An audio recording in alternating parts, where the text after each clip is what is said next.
Hi students, welcome back to my channel the commerce tribe. अब हम इसमें कुछ न्यूमेरिकल्स देखते हैं यूनिट वाइज। हम सबसे पहले यूनिट वन के न्यूमेरिकल्स कुछ देखते हैं। ठीक है, तो शुरू करते हैं।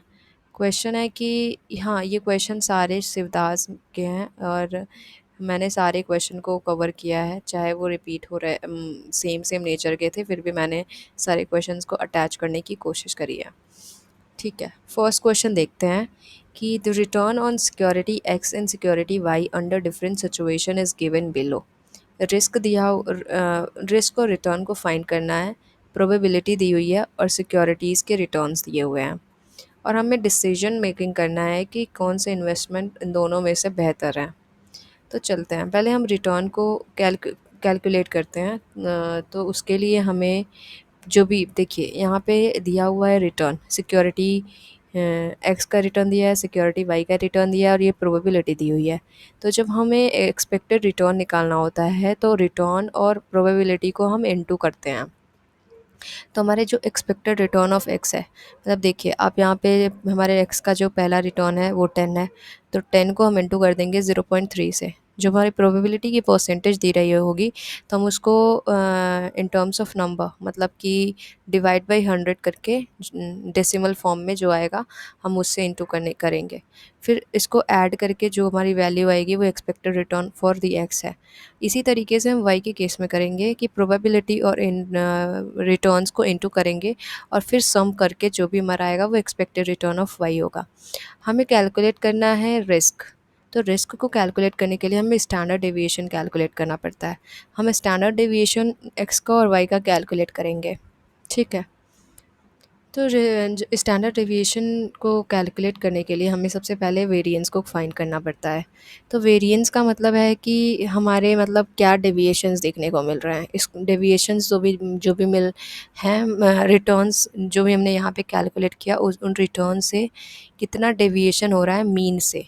ठीक है, तो यहाँ पे हम देखते हैं जैसे कि हमारा रिटर्न था एक्स का, जो भी रिटर्न था 10, 12, 15। तो हम उसको क्या करेंगे कि 10, 12, 15 लिखेंगे और जो हमारा रिटर्न निकल के आया था एक्स का, मतलब कि ये 12.3, तो इसको हमें एज अ मीन करके मीन कंसिडर करेंगे। मीन होता है वो माइनस करके और इन दोनों का स्क्वायर कर देंगे। ठीक है, तो जो भी हमारा डिफरेंस आएगा उसका स्क्वायर करके हम निकालेंगे, तो ये हमारा निकल के आ गया वेरिएंस फॉर मतलब स्क्वायर डेविएशन निकल के आ गया। उसके बाद हम वेरिएंस ऑफ एक्स को निकालने के लिए ये जितनी जो भी वैल्यू है, जैसे 5.29 जो डेविएशन निकल के आया है उसको हम इंटू करेंगे अगेन जो हमारी प्रोबेबिलिटी दी थी, मतलब एक्स का प्रोबेबिलिटी जो दिया है तो एक्स से इंटू करेंगे और वाई का दिया है तो वाई का करेंगे। इस ऐसा करने से हमारा जो निकल के आएगा वेरिएंस निकल के आ जाता है एक्स का। अब हमारे पास जब वेरिएंस आ गया है तो इस हमें पता है कि स्टैंडर्ड डेविएशन का जो फॉर्मूला होता है अंडर रूट वेरिएंस, मतलब अगर हम वेरिएंस को अंडर रूट के अंदर कर देते हैं तो वो हमारा स्टैंडर्ड डेविएशन का फॉर्मूला बन जाता है। तो जो भी हमारी वैल्यू आई है यहाँ पे 3.81, हम इसको अंडर रूट में कर देंगे और हमारा जो वैल्यू निकल के आएगा वो हमारा स्टैंडर्ड डेविएशन होगा, मतलब कि हमारे क्वेश्चन के हिसाब से रिस्क होगा। ठीक है, सेम चीज़ हम सिक्योरिटी वाई के लिए रिपीट करेंगे कि हम पहले डेविएशन निकालते हैं, फिर उसके बाद हम वेरिएंस निकालेंगे प्रोबेबिलिटी से इंटू करके, जो भी हमारे स्क्वायर डेविएशंस होंगे उनसे, फिर स्टैंडर्ड डेविएशंस आ जाएंगे। इसी तरीके से हम यहाँ पे मतलब फिर हम सिक्योरिटी एक्स और जो भी हमारे एक्सपेक्टेड रिटर्न और रिस्क निकल के आएंगे उनके बेसिस पे हम डिसीजन मेकिंग करेंगे। जैसे कि यहाँ पे जो हमारा सिक्योरिटी वाई है उसका जो एक्सपेक्टेड रिटर्न है वो हायर है एज़ कम्पेयर टू एक्स से, तो वो हमारे लिए बेहतर है। तो इस आप इन सारी चीज़ों को पढ़ लीजिएगा। ठीक है, हम नेक्स्ट क्वेश्चन देखते हैं। Compute the expected return and risk of the following X and Y. Question same ही है, मतलब आर रिटर्न दिया हुआ है एक्स का, वाई का रिटर्न दिया हुआ है, प्रोबेबिलिटी दी हुई है और ये डिफरेंट डिफरेंट मार्केट्स दिए हुए हैं। ये तो बस ऐसे ही है, मतलब लिखने के लिए होता है। ठीक है, तो हमें रिटर्न्स दे दिया है क्वेश्चन में, प्रोबेबिलिटी दी हुई है, तो हम इन दोनों को इनटू करके हम अब एक्सपेक्टेड रिटर्न्स निकाल सकते हैं। सेम हम वाई के केस में भी यही करेंगे। उसके बाद हम जब रिस्क कैलकुलेट करते हैं तो स्टैंडर्ड डेविएशन की हेल्प से करेंगे। स्टैंडर्ड डेविएशन को सबसे पहले हम निकालने के लिए हम डेविएशंस निकालेंगे। डेविएशंस हमारे कैसे निकलेगा, जो भी हमारे पास रिटर्न्स होंगे माइनस जो भी हमारे पास, हाँ, जो भी हमारे पास रिटर्न्स होंगे क्वेश्चंस में, माइनस हमारे पास जो भी मीन निकल के आया होगा। यहाँ पे हमने जैसे ये हाँ, इनटू करके हमने जो भी निकाल दी, जो भी प्रोबेबिलिटी और रिटर्न्स को इनटू करके और फिर उनका समेशन करके जो भी हमारी वैल्यू आई है उनको हम मीन कहते हैं। तो उनको हम माइनस करेंगे और उसका स्क्वायर करेंगे, ठीक है। स्क्वायर डेविएशंस चाहिए। तो उसके बाद हमारा वेरिएशन का फर्स्ट स्टेप कंप्लीट होगा। फिर वेरिएशन ऑफ एक्स निकालने के लिए हमारी जो भी डेविएशंस निकल के आए उनको इनटू करेंगे हम प्रोबेबिलिटी से, तो हमारे वेरिएंस निकल के आएंगे। फिर स्टैंडर्ड डेविएशन को, वेरिएंस को हम अंडर रूट के अंदर कर देंगे तो हमारे स्टैंडर्ड डेविएशन निकल के आता है, मतलब रिस्क निकल के आता है। सेम प्रोसेस हम सिक्योरिटी वाई के लिए करेंगे और हमारा ये क्वेश्चन हो जाता है। फिर उसी के बेसिस पे हमारे रिटर्न, अगर किसी जिससे जिस भी सिक्योरिटी का एक रिटर्न ज़्यादा होगा वो हमारे लिए बेहतर है, और रिस्क जिसका ज़्यादा होगा वो हमारे लिए ख़राब है, ठीक है। इसके बेसिस पे हम डिसीजन मेकिंग लेंगे। हम दूसरा मतलब ये थर्ड क्वेश्चन है, आगे पीछे लग गया है, फिर से देखते हैं question. Find out the expected return and standard deviation thereof in respect to. Expected return पूछा है, मतलब हम इन दोनों को इंटू करके एक्सपेक्टेड रिटर्न निकाल देंगे। स्टैंडर्ड डेविएशन पूछा है, मतलब कि रिस्क निकालना है। रिस्क को हम निकालने के लिए अगेन वही सारी चीज़ें हैं। पहले हम, हाँ, यहाँ पे हम, हमारे पास सिर्फ एक ही सिक्योरिटी दी हुई है तो हमें ज़्यादा टेंशन की बात नहीं है। हम इनको इंटू करेंगे, प्लस करेंगे। अब जैसे, हाँ, यहाँ पे आप देख सकते हैं जो हमारी प्रोबेबिलिटीज़ दी हुई हैं वो हमें हमारी परसेंटेज फॉर्म में दी हुई है, तो हम उसको पहले डेसिमल फॉर्म में कन्वर्ट करेंगे। उसके बाद हम इसको इंटू करेंगे प्लस करके, जो भी वैल्यू आएगा हमारा वो एक्सपेक्टेड रिटर्न होगा। एक, और अगर हम दूसरे शब्दों में बोले तो ये हमारा एक तरीके से मीन हो गया, ठीक है। अब स्टैंडर्ड डेविएशन के केस में जो भी रिस्क है, रिस्क कैलकुलेट होता है स्टैंडर्ड डेविएशन के हेल्प से। तो सबसे पहले हम स्क्वायर डेविएशन निकालेंगे। 1 मतलब कि ये 178 जो भी हमारे रिटर्न्स हैं क्वेश्चन में दिया हुआ है, 8 हमने जो भी निकाला इधर मीन के फॉर्म में निकाला, ठीक है। उसका हम स्क्वायर करेंगे और जो भी हमारा आता है इधर डेविएशन उसको अगेन उल्ट हम इंटू कर देंगे प्रोबेबिलिटीज़ से। अब फिर जो भी ये हमारा वेरिएंस निकल के आ गया, वेरिएंस को अंडर रूट के अंदर डालेंगे, फिर हमारा स्टैंडर्ड डेविएशन निकल के आएगा और अगेन ये क्वेश्चन कंप्लीट होता है, ठीक है। अब देखते हैं हम फोर्थ क्वेश्चन कि ये the return rate of return of securities of ABC limited and XYZ limited is different market of different market condition. यहाँ पे एबीसी लिमिटेड और XYZ लिमिटेड का रिटर्न दिया हुआ है और प्रोबेबिलिटी दी हुई है। अगेन द क्वेश्चन की सेम ही है, लेकिन मैंने सारे क्वेश्चन को वो कर दिया ताकि आप बार बार देखो और आपके दिमाग में बैठ जाए। रिटर्न और प्रोबेबिलिटी दी हुई है, तो रिटर्न और प्रोबेबिलिटी को हम अगेन इंटू करेंगे तो एक्सपेक्टेड रिटर्न निकल के आएगा जो भी हमारी सिक्योरिटी होगी। उसके बाद एक्स वाई जेड का निकल के आएगा। रिस्क को कैलकुलेट करने के लिए हम सबसे पहले स्टैंडर्ड डेविएशन कैलकुलेट करेंगे। स्टैंडर्ड डेविएशन को कैलकुलेट करने के लिए हमको सबसे पहले स्क्वायर डेविएशन चाहिए होगा। स्क्वायर डेविएशन को निकालने के लिए जो भी हमारे पास क्वेश्चन में रिटर्न दिए होंगे माइनस करेंगे हम जो हमारे एक्सपेक्टेड रिटर्न्स निकाले थे उससे। फिर उसके बाद हम को वेरिएंस निकालेंगे इनटू करके प्रोबेबिलिटी से। फिर स्टैंडर्ड डेविएशन के केस, स्टैंडर्ड डेविएशन वेरिएंस का अंडर रूट होता है, तो इस तरीके से हमारा आ जाएगा। अब हम देखते हैं variance of XYZ limited. Same process है ये, आप एक बार देख लेना। मेरे को बार बार ऐसा लग रहा है कि मैं एक ही चीज़ रिपीट कर रही हूँ, ठीक है। Calculate the expected return of investors' portfolio. The investors has 3 lakh in ABC Limited and 2 lakh in XYZ Limited. First determine the portfolio weight. ठीक है, तो टोटल जो भी इन्वेस्टमेंट है 3 लाख और 3 लाख है, नहीं 30 लाख है। 30 लाख प्लस 20 लाख हमारा 50 लाख रुपीज़ हो गया। अगर हम वेट करें एबीसी लिमिटेड को तो कितने परसेंटेज के लिए है, तो टोटल 5 लाख है और इसको हम डिवाइड कर 30 लाख से कर लेंगे तो 0.6% आ जाएगा। 3 पॉइंट मतलब 60% का परसेंटेज के टर्म में देखें। इसी तरीके से XYZ का आ जाएगा, ठीक है। एक्सपेक्टेड रिटर्न, ठीक है, ये मैं हमने वेट करा है हुआ है जो भी मतलब एक्सपेक्टेड रिटर्न ऑफ एबीसी आया है उसको हम वेट करेंगे। एक सेकेंड मैं यहाँ पे देखती हूँ। हाँ, जो हमारा एक्सपेक्टेड रिटर्न निकल के आया है उनसे हम इंटू करेंगे जो भी इधर का हमारा ये वेट निकल के आया है। तो इस तरीके से हमारा जो एक्सपेक्टेड रिटर्न ऑफ पोर्टफोलियो है वो हमारा एवरेज वेटेड एवरेज के टर्म्स में निकल के आ जाएगा। फिर अब देखते हैं expected returns in rupees. Expected return in percentage terms 25.9% है, ठीक है, जो कि अप्लाई होता है टोटल इन्वेस्टमेंट पे 50 लाख पे। एक्सपेक्टेड रिटर्न 25.9 को हम इंटू करेंगे 50 लाख से, तो हमारा जो भी मतलब निकल के आता है ये हमारा टोटल अमाउंट आ जाता है, ठीक है। Expected returns in the terms of rupees आ गया, ठीक है, पहले परसेंटेज में दिया हुआ था। तो ये हमारा हो गया। अब हम नेक्स्ट क्वेश्चन देखते हैं। Orange cap limited provides you the following information with regarded to stocks ABC। A and B probability दिया, रिटर्न दिया ए एंड बी का।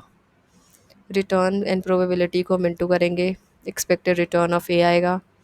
बी के केस में रिटर्न एंड प्रोबेबिलिटी को इंटू करेंगे, एक्सपेक्टेड रिटर्न ऑफ बी आ जाएगा। Standard deviation calculate करेंगे, risk अगर क्वेश्चन में पूछा हुआ है तो कभी कभी क्वेश्चन में स्टैंडर्ड डेविएशन ना पूछ कर रिस्क ही पूछ देगा, तो उस केस में भी हम स्टैंडर्ड डेविएशन ही कैलकुलेट करेंगे। तो इसका स्टैंडर्ड डेविएशन कैलकुलेट करने के लिए सबसे पहले हमारा जो स्टेप होगा हम स्क्वायर डेविएशन निकालेंगे।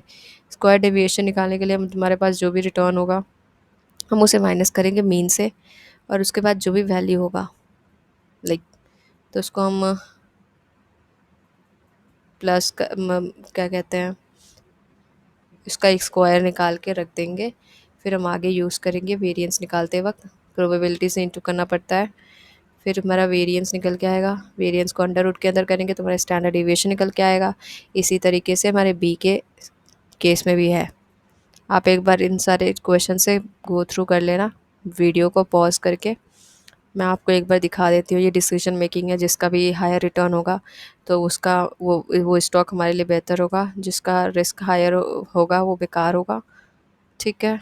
अब ये भी क्वेश्चन यूनिट 1 से इसी तरीका क्वेश्चन आएगा, क्योंकि मैंने सारे क्वेश्चंस देखे शिवदास के, तो सेम इसी तरीके क्वेश्चन था।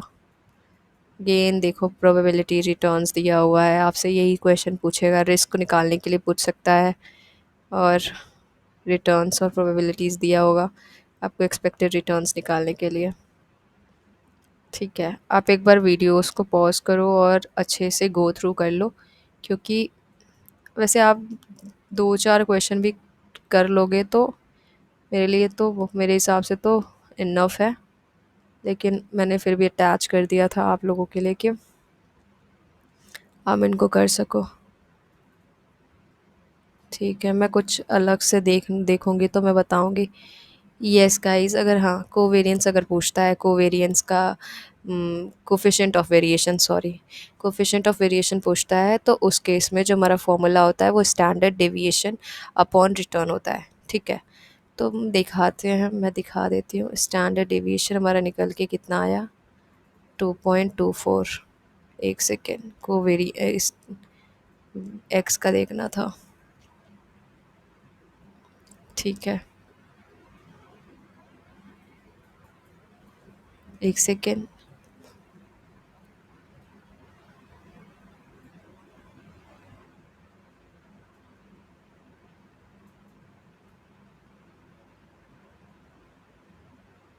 आगे होगा, 1 मिनट में देखती हूँ। एक्सपेक्टेड रिटर्न आता है आपको, रिस्क निकालना आता है आपको, ठीक है, वेरिएंस निकालना आता है आपको, स्टैंडर्ड डिविएशन निकालना आता है आपको, डिसीजन मेकिंग करना आता है आपको,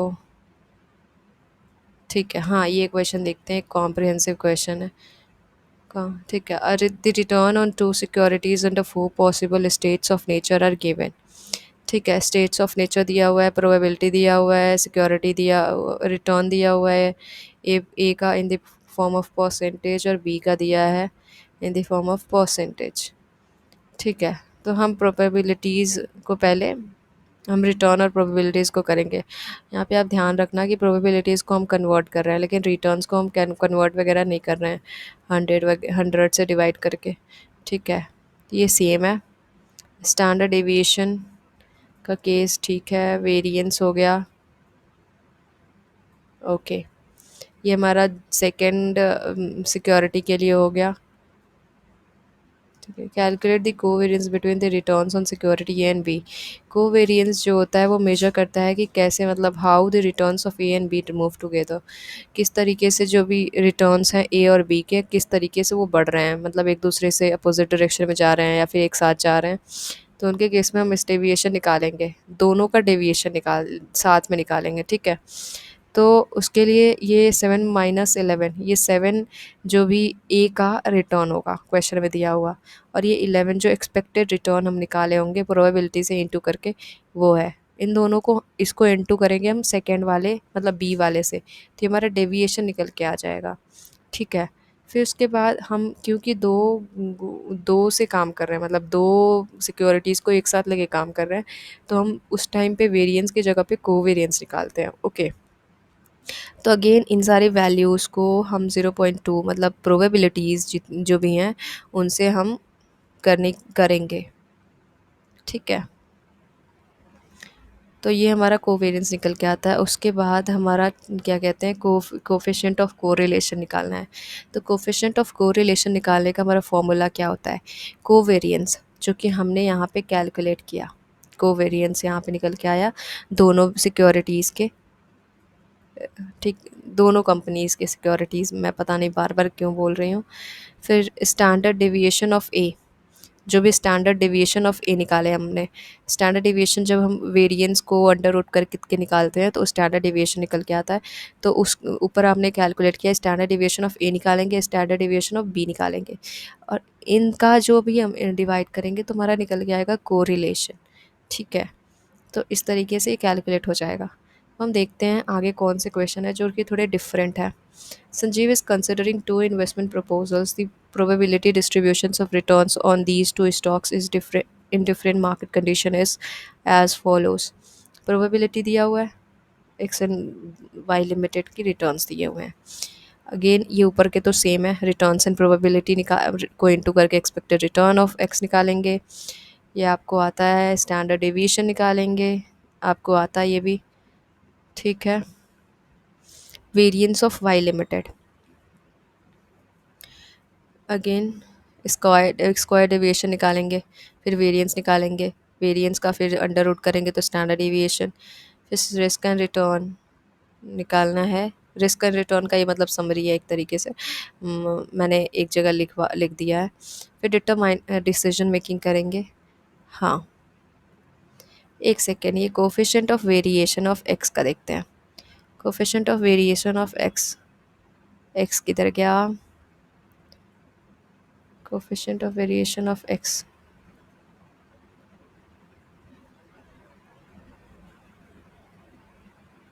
एक सेकेंड में, पता नहीं क्यों मेरे को इसमें प्रॉब्लम हो रही है।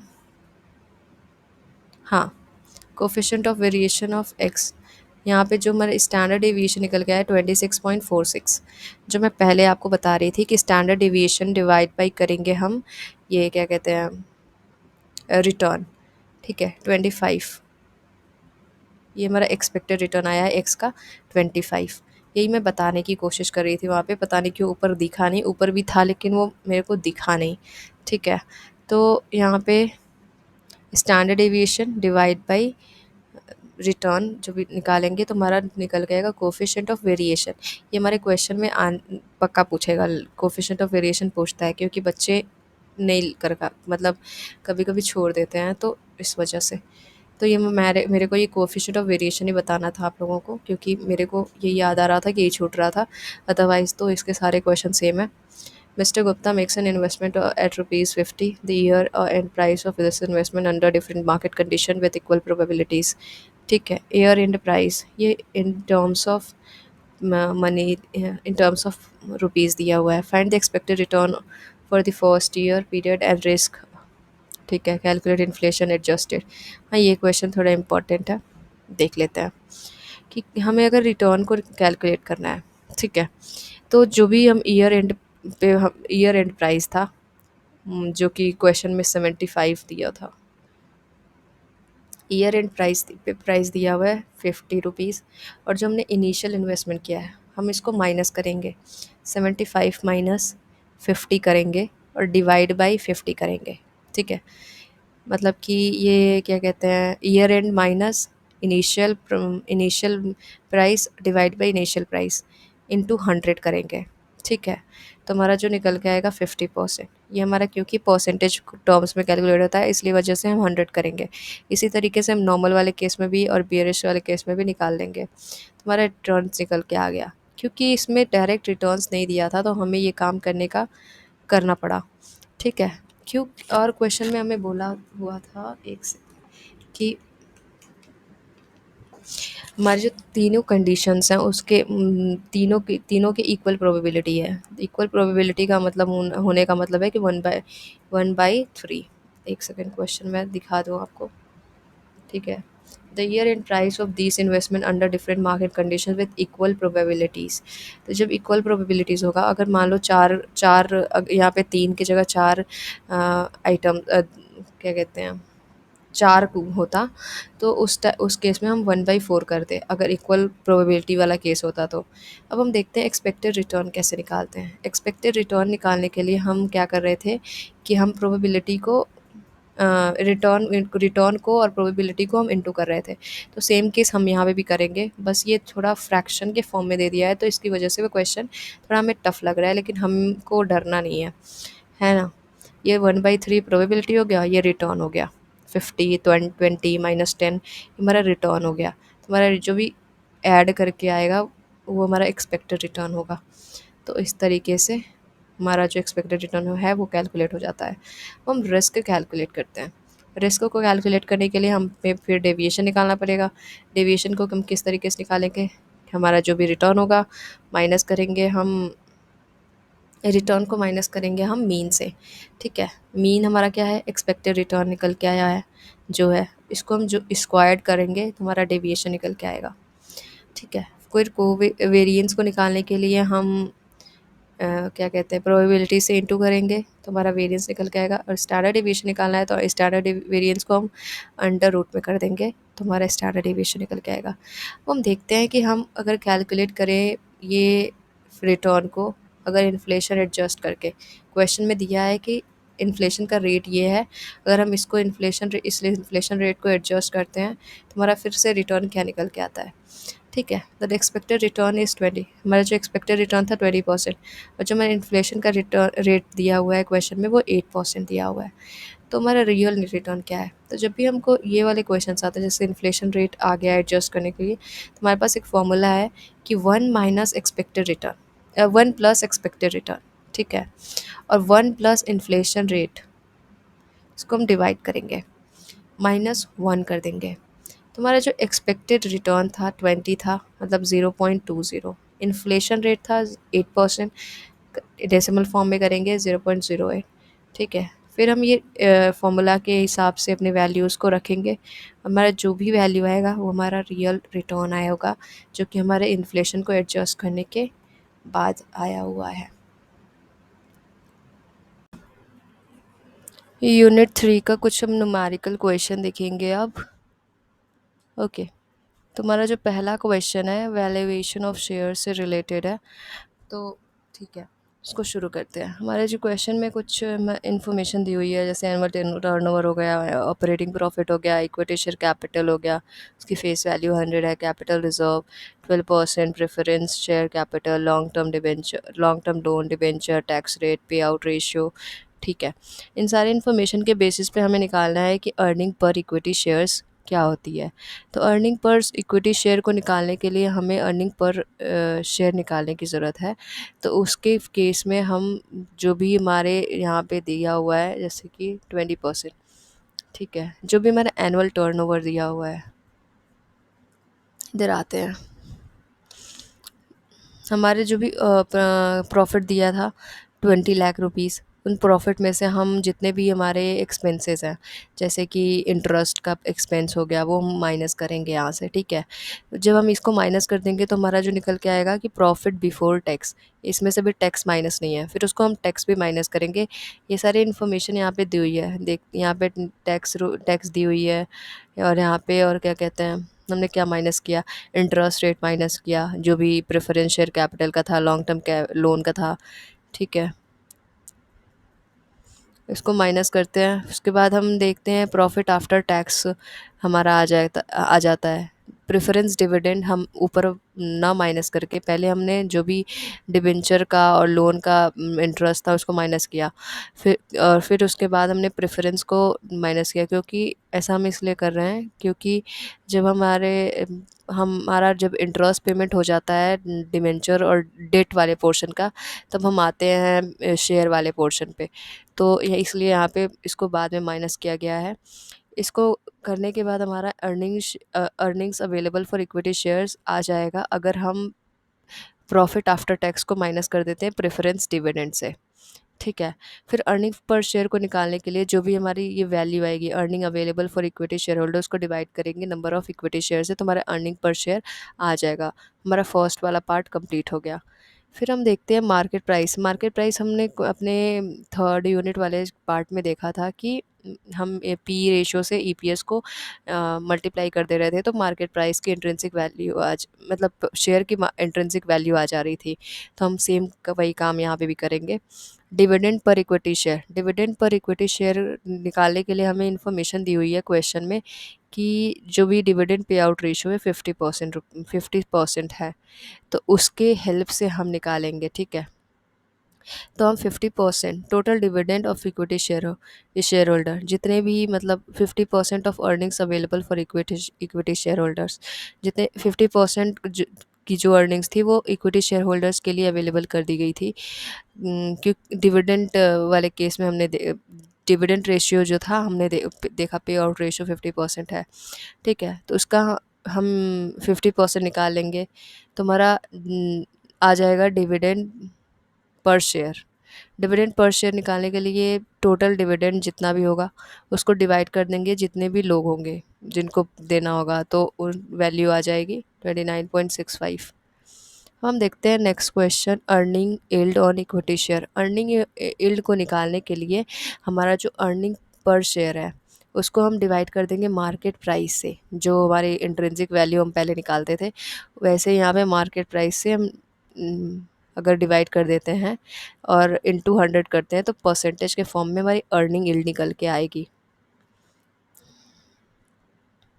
ओके। अब हम देखते हैं ठीक है, जो हमने ऊपर का फॉर्मेट पढ़ा था कि हम इंटरेस्ट माइनस कर रहे हैं, टैक्स माइनस कर रहे हैं, ये बहुत इंपॉर्टेंट है इस चैप्टर से रिलेटेड, इस चैप्टर से, क्योंकि क्वेश्चन इस तरह की मतलब इन्फॉर्मेशन को दे दिया जाएगा, फिर अर्निंग पर शेयर आपको कैलकुलेट करना पड़ेगा। पहले हमने जो क्वेश्चन दिया था earning per share already question में डायरेक्टली दिया हुआ था। ठीक है। फिर यहाँ पे देखते हैं कि हाँ ऑपरेटिंग प्रॉफिट, ये सारे इन्फॉर्मेशन दिए हुए हैं। हम देखते हैं आंसर ये सॉल्यूशन को। ऑपरेटिंग प्रॉफिट 28 लाख रुपीज़ दिया था। अब हमने जितने भी इसमें से डेट वगैरह हैं, प्रेफरेंस शेयर को बाद में करते हैं हम। ठीक है। पहले सिक्योर्ड लोन का जो भी इंटरेस्ट है, डिबेंचर का जो भी इंटरेस्ट है, 12% निकाल हम के हिसाब से हम निकालेंगे, माइनस कर देंगे, तो हमारा ईबीटी आ जाएगा, अर्निंग बिफोर टैक्स। फिर टैक्स को माइनस कर देंगे तो हमारी अर्निंग आफ्टर टैक्स आ जाएगा। फिर प्रेफरेंस डिविडेंड को माइनस करेंगे, तो जो हमारी वैल्यू आएगी वो हमारी आएगी कि अब इतने अर्निंग्स अवेलेबल है जो इक्विटी शेयर होल्डर्स को हम दे सकते हैं। ईपीएस निकालने के लिए उसको हम नंबर ऑफ इक्विटी शेयर से डिवाइड कर देंगे, तो हमारे पास अर्निंग पर शेयर आ जाएगा। मार्केट प्राइस निकालने के लिए हम पी रेशियो से हम इंटू कर देंगे ईपीएस को, तो मार्केट प्राइस आ जाएगा। ठीक है। अब हम देखते हैं नेक्स्ट थर्ड क्वेश्चन। इसमें भी सेम ही चीज़ है कि ये सारी इन्फॉर्मेशन दिए हुए हैं, तो ऑपरेटिंग प्रॉफिट में से हम इंटरेस्ट को माइनस करेंगे, फिर पीबीटी आ जाएगा, टैक्स को माइनस करेंगे, पीएटी आ जाएगा, फिर प्रेफरेंस डिविडेंड को माइनस करेंगे। अर्निंग पर शेयर निकालना है इसमें, तो डिवाइड बाई इक्विटी शेयर्स करेंगे। मार्केट प्राइस निकालना है तो पी रेशियो से इंटू कर लेंगे। ठीक है। अब देखते हैं हम नेक्स्ट क्वेश्चन हमारा क्या है। Earning per share, dividend per share, expected market price of share, earning yield निकालना है, डिविडेंड यील्ड निकालना है। ये तो सेम है, लेकिन एक बार हम देख लेते हैं। ठीक है। ओके। तो ये हमारा जो भी इन्फॉर्मेशन, ये सारी इन्फॉर्मेशन दिए हुए हैं, एनुअल टर्नओवर, ऑपरेटिंग प्रॉफिट्स वगैरह दिए हुए हैं। ठीक है। 25% एंड एनुअल टर्नओवर का है, परसेंटेज फॉर्म में दिया है, या 25% दिया है, तो 80 लाख का 25% आएगा ऑपरेटिंग प्रॉफिट्स। ठीक है। एक सेकेंड। हाँ, तो आ जाएगा। फिर उसके बाद हम माइनस करेंगे इंटरेस्ट को, डिबेंचर्स को, फिर पीबीटी बिफोर टैक्स आ गया, फिर टैक्स पे से माइनस कर देंगे, पीएटी आ जाएगा, फिर प्रेफरेंस डिविडेंड जो भी होगा लेस करके हमारे जो भी इनका नेट प्रॉफिट आता है वो इक्विटी शेयर होल्डर्स के लिए अवेलेबल है, और उसको डिवाइड कर देंगे नंबर ऑफ़ इक्विटी शेयर से, तो हमारा जो भी आएगा इक्विटी शेयर्स के नंबर आ जाएंगे।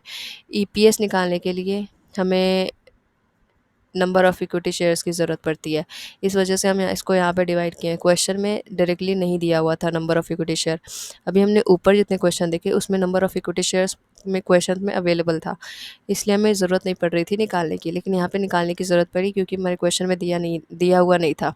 डिविडेंड पर शेयर निकालने के लिए ईपीएस इंटू डीपी रेशियो ये क्वेश्चन में दिया हुआ है, उसके हेल्प से निकाल देंगे। मार्केट प्राइस निकालने के लिए ईपीएस हमने जो कैलकुलेट कर दिया इनटू पी रेशियो कर देंगे। अर्निंग यील्ड निकालने के लिए कि अर्निंग यील्ड का मतलब है कि हमने कितना रिटर्न लिया, कितना हम रिटर्न अर्न किए, तो earning per share divide by market price जो भी इंट्रिंसिक वैल्यू है। अगर क्वेश्चन है मार्केट प्राइस या इंट्रिंसिक वैल्यू के नेम से कुछ है तो हमें कैलकुलेट करने की ज़रूरत नहीं है, इनटू 100। ठीक है, यहाँ पे अर्निंग यील्ड आ जाएगा। डिविडेंड इनकी बात हो रही है तो डीपीएस से करेंगे, अर्निंग की बात आ रही है तो अर्निंग से करेंगे। ठीक है, इस तरीके से हमारा आ जाएगा। फिर कैलकुलेट करते हैं equity, calculate the price of equity, price of equity करना है। ठीक है, तो हम सेम फॉर्मेट यूज़ करेंगे, ऑपरेटिंग फॉर प्रॉफिट में से माइनस इंटरेस्ट करेंगे।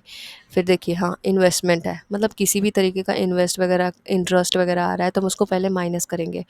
फिर अर्निंग बिफोर टैक्स आएगा, टैक्स को माइनस करेंगे। प्रेफरेंस डिविडेंड पे कोई इंटरेस्ट है तो उसको माइनस करेंगे। फिर हमारे पास जो भी वैल्यू आएगा, जितने भी हमारे पास इंटरेस्ट वगैरह है उसको माइनस करते करते हम आएंगे, और earning available for equity share holders आ जाएगा।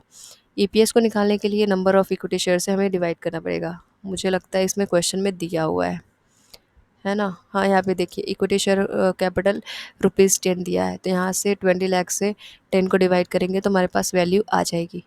तो इस तरीके से कैलकुलेट करना पड़ता है। तो ये आपको एक सेकेंड मेरा कहाँ गया, हाँ यहाँ पे 2 लाख रुपीज़ आया है, और मार्केट प्राइस निकालने के लिए इंटू कर दो पी रेशो से, तो मार्केट प्राइस आ जाएगा। फिर उसके बाद देखते हैं सिक्स्थ क्वेश्चन क्या है। सिक्स्थ क्वेश्चन निकाल करने के लिए हमारे पास इतने सारे इन्फॉर्मेशन दिया ना, फेस वैल्यू ऑफ शेयर क्या है, नंबर ऑफ इक्विटी शेयर क्या है, इक्विटी शेयर कैपिटल क्या है, रिजर्व्स क्या है। तो हमारी जो भी हमें क्या निकालना है, एक सेकेंड, फाइंड करना है बुक वैल्यू पर शेयर। तो हम बुक वैल्यू अगर निकालना है तो हमें क्या कहते हैं, हम एक तरीके से निकाल रहे हैं कि EPS total amount available for the equity share holders और नंबर ऑफ इक्विटी शेयर्स, तो ये हमारा ठीक है। तो हमारा जो भी था, अब उसमें क्वेश्चन में एक बार देख लेते हैं, एक बार और मैं देख लेती हूँ question. Okay, face value of share, number of equity share issued, equity share capital and reserves. Okay, तो अब हम देख इस पे आते हैं।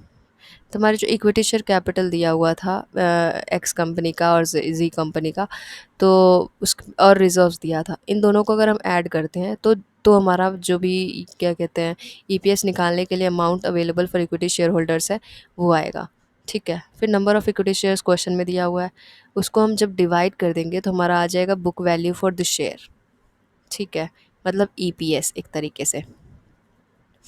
फिर देखते हैं from the following three company select the share which an investor should purchase after making a fundamental analysis. Select on the price निकालना है, डिविडेंड यील्ड निकालना है और कैपिटल गेन यील्ड निकालना है, और उसके बेसिस पे हमें डिसीजन मेकिंग करनी है। तो ठीक है, एक्स वाई जी कंपनी का इन्वेस्टर था, क्या था फॉलोइंग, हाँ थ्री कंपनीज़ हैं एक्स वाई जी कंपनीज़ के। ठीक है, एक्सपेक्टेड डिविडेंड दिए हुए हैं हमारे, ये कहाँ पे दिया हुआ है गाइस, मैंने शायद क्वेश्चन पूरे तरीके से इसको वो नहीं किया, लेकिन मैं आपको समझा सकती हूँ इससे। इससे ये है कि हमारा एक्सपेक्टेड डिविडेंड दिया हुआ है 222, ये हमारे क्वेश्चन में दिया हुआ है। कॉस्ट ऑफ इक्विटी कैपिटल दिया हुआ है और ग्रोथ दिया हुआ था क्वेश्चन में। ठीक है, ये तीनों इन्फॉर्मेशन क्वेश्चन में दी हुई है। हमें बोला है प्राइस ऑफ शेयर निकालने के लिए।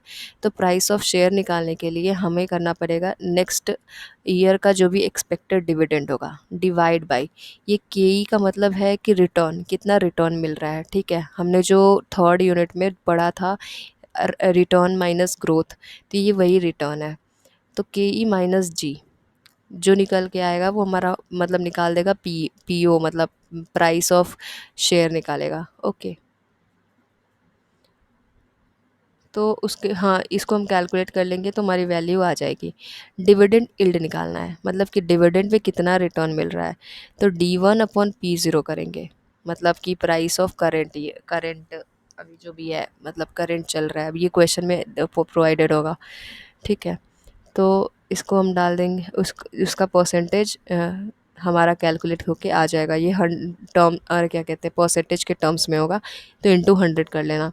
कैपिटल गेंस इल्ड के केस में जो भी हमारा प्राइस होगा नेक्स्ट ईयर का माइनस जो भी प्राइस है हमारा इसी मतलब अभी जो करंट ईयर का divide by price of current year करेंगे तो हमारा कैपिटल गेंस इल्ड आ जाएगा। आई होप आपको समझ में आ रहा है। अगर आपको किसी भी तरीके की प्रॉब्लम हो गया, ऐसा लगा कि नहीं समझ में आ रहा है, तो आप मुझे कमेंट सेक्शन में बोल देना, मैं उसको बताने की कोशिश करूँगी। ठीक है, हम नेक्स्ट क्वेश्चन देखते हैं कि ABC company current share price is 36 and it's last dividend, मतलब लास्ट डिविडेंड का मतलब है कि पिछली साल का, मतलब कि डी ओ हो जाएगा डी ज़ीरो। ठीक है, was this and if dividend are expected to grow at a constant rate g। ठीक है, कांस्टेंट जो ग्रोथ है वो बताया नहीं गया है, मुझे हमें कैलकुलेट करना पड़ेगा इन द फ्यूचर।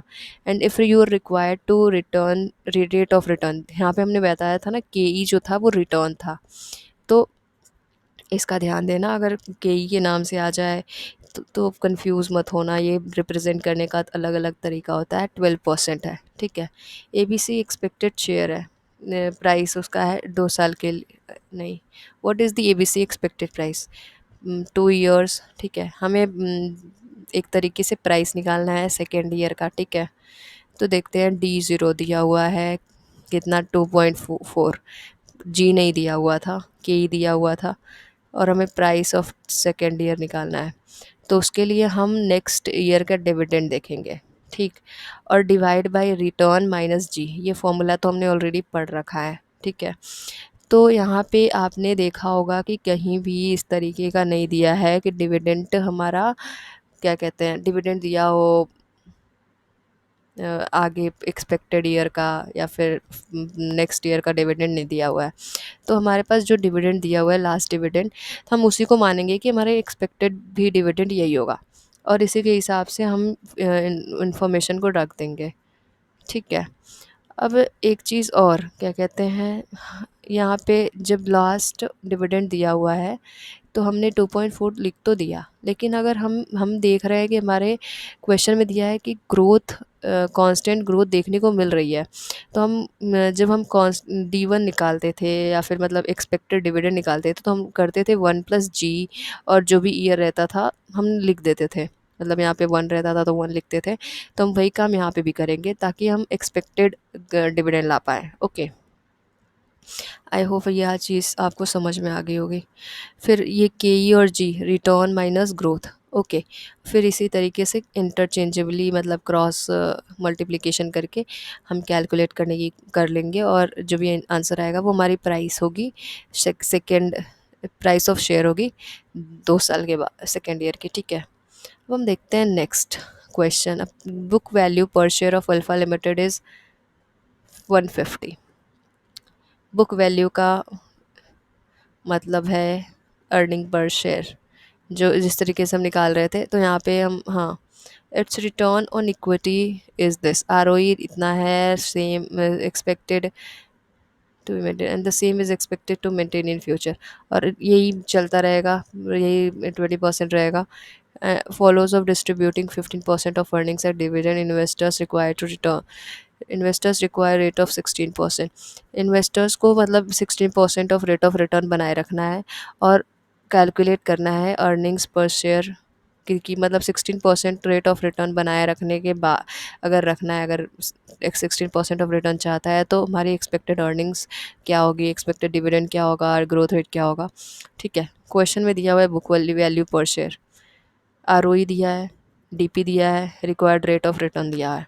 ठीक है, ईपीएस अर्निंग पर शेयर निकालने के लिए हमारा जो आरओई है, हमारे जो भी बुक वैल्यू क्या कहते हैं, रिटर्न ऑन इक्विटी दिया था, इनटू बुक वैल्यू निकालेंगे तो हमारा ईपीएस निकल के आ जाएगा। ठीक है, अब उसके बाद हम देखेंगे डिविडेंड निकालना है, तो डिविडेंड के लिए हमें रेशियो दिया हुआ है, ईपीएस को इंटू कर देंगे डिविडेंड से तो हमारा आ जाएगा, जो भी आएगा हमारा डिविडेंड पर शेयर आ जाएगा। ग्रोथ निकालना है, तो ग्रोथ को निकालने के लिए हम क्या कहते हैं, ये क्या कहते हैं, ये जितना हमने रिटर्न कर दिया और जितना हमें रिटेंशन करना है, मतलब 50% हमने डिविडेंड दे दिया तो 50% हम बचा रहे हैं, मतलब कंपनी के पास है, वो नहीं जा रहा है कहीं, रिटेन रिटेंशन रिटेन कर रहे हैं हम उसको। ठीक है, तो उसको हम निकालेंगे, तो उसके लिए हमारा ग्रोथ, अगर हम G is equal to B into R, हम बी इंटू आर को करते हैं तो हमारा ग्रोथ रेट निकल जाएगा। यहाँ पे जो बी है ना वो रिटेंशन रेशियो है, मतलब हम डिविडेंड दे दिए 0.5, मतलब 50% हमने डिविडेंड दे दिया, 1 से माइनस करेंगे तो 0.5, 50% हमने डिविडेंड दे दिया, 50% हमने नहीं दिया। रिटर्न ऑन इक्विटी हमारा क्वेश्चन में नहीं, रिटर्न ऑन इक्विटी 0.2 है, हाँ यहाँ पे दिया हुआ था। ठीक है, उसके बाद क्या कहते हैं जी, ग्रोथ क्या है, ग्रोथ निकालने के लिए हमने यहाँ पे फॉर्मूला देखा था, इससे हमारा मतलब बी इंटू आर करेंगे तो ग्रोथ हमारा आ जाएगा। ठीक है, market value of share, market value of share को निकालने के लिए हम वही करेंगे, क्या कहते हैं, एक्सपेक्टेड डिविडेंड वाला फॉर्मूला, क्योंकि एक्सपेक्टेड डिविडेंड यहाँ पे नहीं दिया है तो हम लास्ट मंथ का डिविडेंड लेंगे, और एक्सपेक्टेड डिविडेंड मतलब निकालने के लिए 1+G कर देंगे, फिर रिटर्न -G कर देंगे, तो हमारा a market value of share आ जाएगा। ओके, फिर हम देखते हैं next question. A company is expected to grow at 14% per year for the next 4 year and then grow indefinitely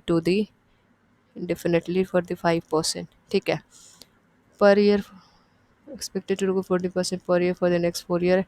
ठीक है, and the required rate of return on equity share is 12%। assume that company paid a dividend of ₹2 per share, last year का जो है ₹2 है, determine the market. ठीक है, कि इतने सारे इन्फॉर्मेशन दिए हुए हैं कि हमारा जो ग्रोथ रेट चल रहा है 14% 4 सालों के लिए, फिर 5% से बढ़ जाता है, देन टू ग्रो इन, ठीक है 5% से बढ़ता है। ठीक, यहाँ पे जो रिटर्न आ रहा है 12% आ रहा है, D0 मतलब लास्ट ईयर का जो डिविडेंड है वो टू रुपीज़ है, मार्केट प्राइस्ड। ठीक है, पी डिनोट कर रहा है मार्केट प्राइस आज का, करंट ईयर का। तो D1 निकालना है, D1 निकालने के लिए हम क्या करते हैं, 1+G करेंगे।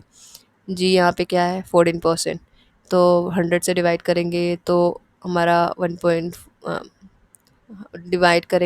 से तो हमारा 0.14 आ जाएगा। तो हम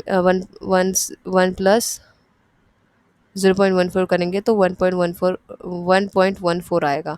फिर इसी तरीके से डी थ्री के केस में हम D3 के केस में भी निकाल लेंगे, D5 के केस में भी हम इसी तरीके से निकाल लेंगे। ठीक है, अब हमें क्वेश्चन पूछ रहा है कि हमको क्या निकालना है, डिटरमाइन सिम्पली प्राइस, हमें ये पूछ रहा है कि चौथे साल के लिए प्राइस निकालना है। तो हम D5, क्योंकि चौथे साल के कर रहे हैं तो हम नेक्स्ट ईयर के डिविडेंड देखेंगे, नेक्स्ट ईयर का डिविडेंड देखेंगे और रिटर्न क्या है, रिटर्न में से माइनस करेंगे ग्रोथ को, फिर हमारा आ जाएगा प्राइस ऑफ करंट टाइम का निकालना है अगर, तो हम सारे जो भी इंफॉर्मेशन थी फर्स्ट ईयर सेकेंड ईयर से निकाल कर दें, फर्स्ट ईयर सेकेंड ईयर से हम उसको लिखते जाएंगे। हमारा देखते जैसे फर्स्ट ईयर में निकल के आया था 2.28, और 1+ ये क्या कहते हैं ग्रोथ रेट, हम ये 1+G करते हुए जा रहे हैं नीचे। ठीक है, प्लस जो नेक्स्ट ईयर है 2.6 है वो है, फिर नीचे 1+G सेकेंड ईयर का, ऐसे ही करते करते प्लस करते करते हमारा जो आएगा हमारा प्राइस आ जाएगा। एक हाँ, डिटरमाइन द मार्केट प्राइस निकालना है हमें, आज का मतलब P0 निकालना है। तो हमारा इस तरीके से market price of today share today आ जाएगा। अब हम देखते हैं अपना next question. The current price of the company share is 65 per share due to the strong performance of the company. जो शेयर प्राइस का एक्सपेक्टेड टू 90, 65 था, लेकिन अच्छे परफॉर्मेंस की वजह से 90 हो गया। फिर ठीक है, एंड ऑफ फर्स्ट ईयर के। In the next year the company is likely to declare 2.9 per share of dividend. ठीक है, क्वेश्चन सेम सा ही लग रहा है। पीओ मतलब कि जो प्राइस है करंट ईयर का, उसको निकालना है। तो हमें किस तरीके उसको निकालने के लिए हम नेक्स्ट ईयर का डिविडेंड माइनस 1 + KE, यहाँ पे जी नहीं दिया हुआ है आई गेस, यस, जी नहीं दिया हुआ है, इस वजह से हम 1 + E कर रहे हैं। और price of next year plus 1 + K करेंगे। तो ये इस तरीके से करने से हमारा जो आ जाएगा प्राइस ऑफ करेंट ईयर। यहाँ पे price of current year question में ये क्या कहते हैं 65 दिया हुआ है। इसमें हमें निकालना है रिटर्न। ओके, तो हम इसको क्रॉस वेरीफाई करेंगे। मुझे ऐसा लग रहा था कि पीओ निकालना है, लेकिन पीओ तो ऑलरेडी दिया हुआ है। तो हम पीओ की वैल्यू रखेंगे, जो जो वैल्यू दी हुई है हमारे क्वेश्चन में सारे रखेंगे। और यहाँ पे हमारी जो के की वैल्यू है नहीं दी हुई है, ठीक है। तो हम उसको कैलकुलेट करना है हमें, तो क्रॉस वेरीफाई करके, क्रॉस मल्टीप्लाई करके हम इसको कैलकुलेट कर लेंगे। और एक बात क्या कह रही थी मैं, कि आप एक चीज़ यहाँ पे देखो, जो करंट प्राइस है कंपनी की 65 है, लेकिन बढ़ने के बाद जो हमारी शेयर की प्राइस है 90 रुपये हो गई है। तो हम इस चीज़ की देखेंगे, जो नई प्राइस है मतलब P1 है, प्राइस ऑफ नेक्स्ट ईयर है, वो 90 रुपीज़ है। तो हम इस चीज़ का ध्यान रखेंगे, और जो 65 रुपीज़ है उसको हम एक तरीके से D1 कंसिडर कर रहे हैं। ओके, सॉरी मैं थोड़ी कंफ्यूज हो गई। D1 2.9 है, सही है, सही है ये। अब देखते हैं हम next. A firm had paid dividend at 2 per share last year. Firm has paid dividend at 2 per share last year, and estimated growth of dividend from the company is estimated to be 5% per annum. Determine the estimated market price of the equity share if estimated growth is this, raises by 8% and 3%। ठीक है, हमारे पास do दिया हुआ है 2 rupees, जी दिया हुआ है, D1 हमें निकालना है, तो हम डीओ और 1 + G कर देंगे, तो हमारा आ जाएगा। मार्केट प्राइस निकालना है, मतलब कि हमारा जो प्राइस का current market price current year का वो निकालना है। करेंट ईयर का निकालने के लिए हम जो नेक्स्ट ईयर का डिविडेंड से डिवाइड करते हैं के, मतलब R - G। ठीक है, इसी तरीके से अगर ग्रोथ रेट हमारा बढ़ जाता है 8%, ठीक है, तो 8% जो ग्रोथ रेट हमारा यहाँ पे 0.05 था, उसकी जगह पे हम 0.08 लिख देंगे। ठीक है, और हमारा जो कैलकुलेशन होगा सेम होगा। 3% से घट घट जाता है, तो उसके इसमें 0.03 लिख देंगे, कैलकुलेशन सेम ही होगा। अब नेक्स्ट क्वेश्चन देखते हैं। Share of PQR limited are currently trading at rupees this, it declare dividend per share of 8 last year, and the dividend is expected to grow at the rate of 9% forever। ठीक है, investor ABC has expected rate of return this and find whether the current price offer them proper opportunity for investment or not, investment in these shares of the company। तो do दिया हुआ है 8, ठीक है, जी दिया हुआ है 9 सारे रिटर्न्स पे। फिर D1 निकालना है, तो D1 निकालने के लिए D0 ग्रोथ रेट हमारे पास है, तो 1 + G करेंगे, तो हमारा D1 निकल के आ जाएगा। कैलकुलेट कर लेंगे। फिर करेंट प्राइस निकालना है, P0 निकालना है। Price of current market price निकालने के लिए हम D1 और D1 divide by KE, R - G करेंगे। ठीक है, रिटर्न KE का मतलब रिक्वायर्ड रेट ऑफ रिटर्न। और फिर इस तरीके से हमारा कैलकुलेशन आ जाएगा। ठीक है, अब एक सेकेंड हम देखते हैं।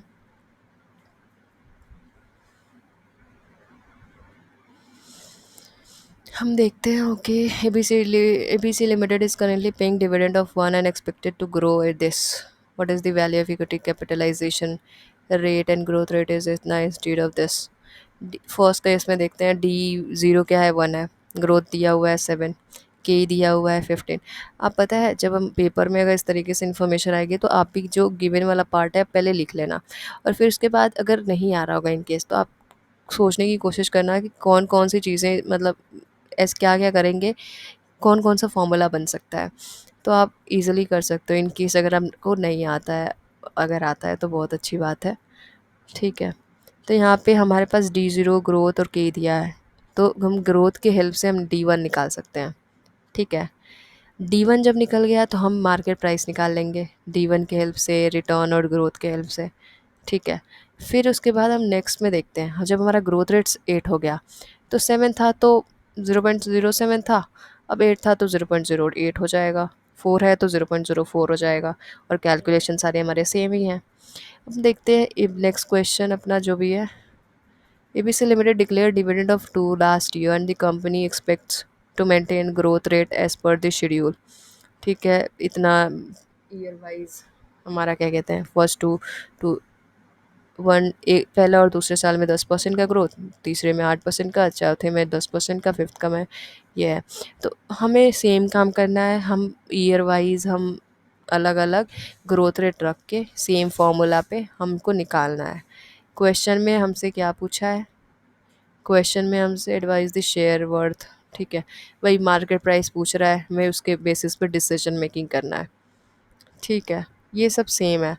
अब एक बार गो थ्रू कर लेना, मैंने सारे कॉन्सेप्ट इस यूनिट से रिलेटेड कॉन्सेप्ट वाले वीडियोस में भी करवा दिया था, और इसमें भी मैंने अच्छे से करा दिया है। अगर आप पहली बार भी देख रहे होगे तो शायद समझ में आ रहा होगा। ओके, एक सेकेंड, अब मुझे ना कुछ एक क्वेश्चन देखना है कि जो प्रेजेंट वैल्यू वाला है। ठीक है, Talons Corporation is currently paying a dividend of 8 per share. The dividend is expected to grow on this and the first 5 year for the first 5 year and 6% per annum for the। ठीक है, 5 साल तक 10% से growth दिखा रहा है, फिर उसके बाद 6% से ग्रोथ दिख रहा है। वैल्यू ऑफ शेयर निकालना है, अगर रेट ऑफ रिटर्न अगर इतना है 11% है। Would you recommend the investors to buy this share if. ठीक है, expected end of the year जो भी डिविडेंड है, एक्सपेक्टेड डिविडेंड क्या है, तो D1 D2 D3 D4 D5 कर लेंगे। हाँ, ये हमें आता है। ठीक है, D0 प्लस जी कर 1 प्लस जी करके हमें ये सारी चीज़ें आती हैं। PVF मतलब कि प्रेजेंट वैल्यू दी हुई, प्रेजेंट वैल्यू हमारे यहाँ पे दिया हुआ है 11%। तो इसका हमारा क्वेश्चन में ही दिया होगा इन्फॉर्मेशन, या फिर आपके प्रोफेसर ने आपको बोला होगा कि आप टेबल लेके आओ। ठीक है, तो जनरली क्वेश्चन में दिया होगा, तो उसको हम डालेंगे, और जो भी हमारी इन्फॉर्मेशन आ रही है उसको हम मल्टीप्लाई करके हमारा जो टोटल आएगा उसको हम लिख लेंगे। ठीक है, ये प्रेजेंट वैल्यू ऑफ डिविडेंड है। Price of share at the end of fifth year, fifth year का हम निकाल लेंगे इधर। ठीक है, प्रेजेंट वैल्यू ऑफ शेयर जो भी present value of fifth year था और प्रेजेंट वैल्यू ऑफ डिविडेंड था, उनको ऐड करके हमारा जो वैल्यू आएगा वो price of share at the end of fifth year आ जाएगा। अब हम देखते हैं the growth is this and next 5 year there after the company. ये क्वेश्चन सेम है गाइस, आप एक बार देख लो, क्योंकि वीडियो काफ़ी लंबी हो जाएगी, और कल आज लास्ट डे है तो कोई नहीं रिफ़र करेगा देखना। मैं देखती हूँ, मैं चेक करती हूँ, कुछ क्वेश्चन अलग से हो तो मैं।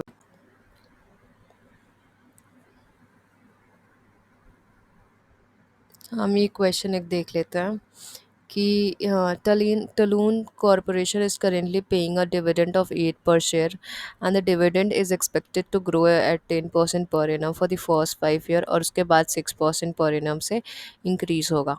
फिर उसके बाद क्या है, find the value of the share if the required rate of return of the investor is 11%। Would you recommend the investors to buy this share. ठीक है, तो हम हमारे पास 5 साल दिए हुए हैं, हमें एक्सपेक्टेड डिविडेंड निकालना है पड़ेगा, पहले निकालना पड़ेगा। तो हमको ये आता है कि एक्सपेक्टेड डिविडेंड निकालने के लिए जो भी हमारे पास क्या कहते हैं D0 होगा, मतलब जो भी लास्ट ईयर करेंट डिविडेंड होगा, और उसमें हम ऐड करेंगे +1 + G। ठीक है। तो क्योंकि ये हमारा 10% के रेट से 5 साल के लिए बढ़ रहा था, तो हम उसको ऐसे ही लिखेंगे। ठीक है।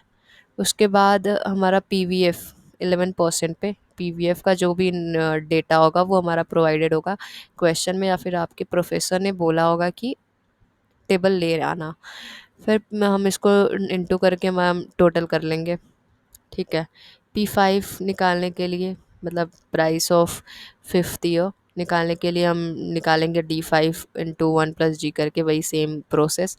उसके बाद जो भी प्रेजेंट वैल्यू होगा P5 का, और प्रेजेंट वैल्यू ऑफ डिविडेंड होगा, मतलब ये 38 पॉइंट वाला, उसको हम इंटू कर लेंगे और फिर हमारा क्वेश्चन हो जाएगा। फिर अब देखते हैं इसके बेसिस पे हम इंफॉर्मेशन क्या कहते हैं डिसीजन मेकिंग कर लेंगे अपने बेहतर वाले, मतलब उसको। अब हम देखते हैं नेक्स्ट कुछ है तो। फिर यहाँ पे देखिए, हाँ, पीवीएफ वाले टेप के जैसे हम मैंने बात किया था, यहाँ पे 11% पे था। अब यहाँ पे जो है पीवीएफ टेबल 10% पे है, और सारी चीज़ें प्रोसेस सेम ही है। ठीक है। और आगे बढ़ते हैं, देखते हैं कुछ मिल जाए कुछ अलग से क्वेश्चन तो उसको एक बार देख लेते हैं। इंट्रिंसिक वैल्यू हो गया, ये सारी चीज़ें तो ठीक है।